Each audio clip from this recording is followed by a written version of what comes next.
for Black girl nerds.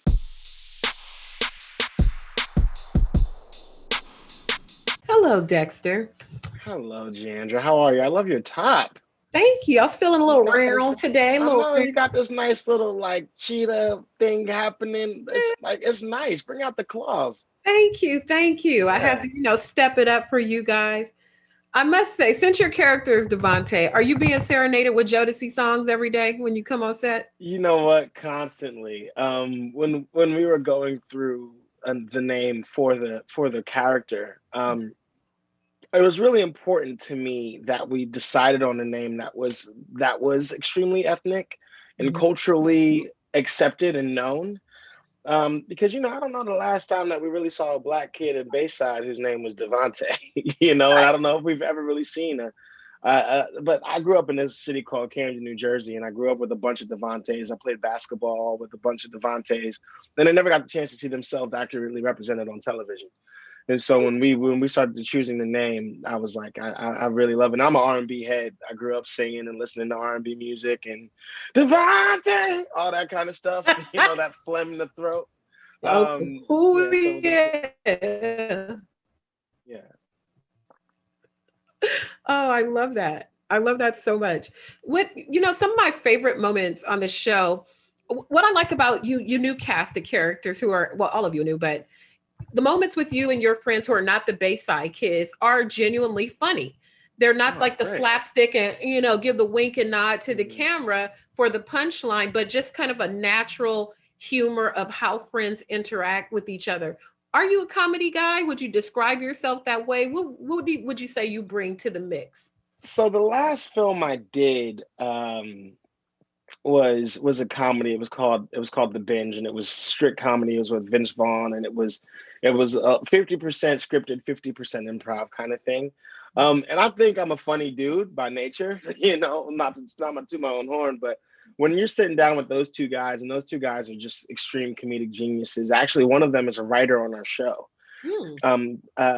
And so, what we really try to do with every moment with the Douglas kids and anytime they're around, and Tracy Wigfield, our showrunner, really makes it a point to make sure that this happens, is we try our best to show the difference in the reality between Bayside and what real life is like for other kids.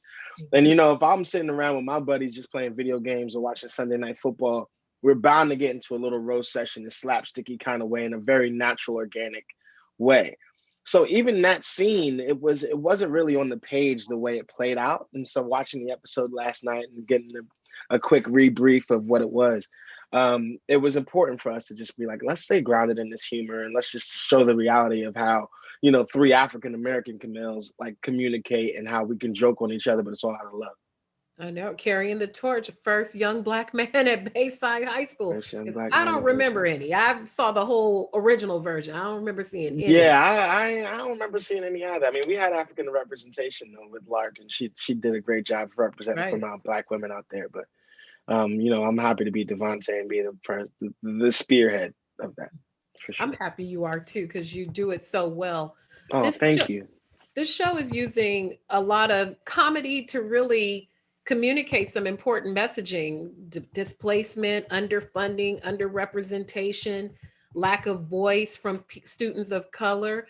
Is Mm. this is it the use of comedy the best way to make it digestible for people to see? What are your thoughts on the use of comedy to kind of communicate these messages with people? Well, humor is an easy way to communicate because people don't feel threatened. Mhm. And so anytime you try to approach a topic like systemic racism or a topic of gentrification or anything like that, when you approach it from a dramatic standpoint, people are immediately defensive, and it makes it harder to get your point across.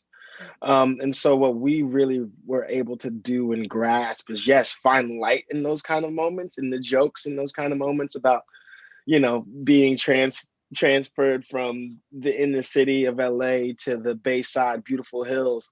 But we do understand that if once you break somebody's shell through laughter, they're much more open to receiving a message. And so I think Tracy Wigfield, our showrunner, did an excellent job of making sure to articulate that and make it happen. Awesome. Thank you, Dexter. You are great. Oh, I'm thank you. I'm happy to talk to you, and good luck on the rest of your season. Yeah, for sure. And anytime you got any media and you have any questions for me, I'm down. I always like to support my fellow African Americans, my fellow Black women, and doing their thing. So I Oh, appreciate your that's time right. and thank you for talking to me. Thank you. Take care. No problem.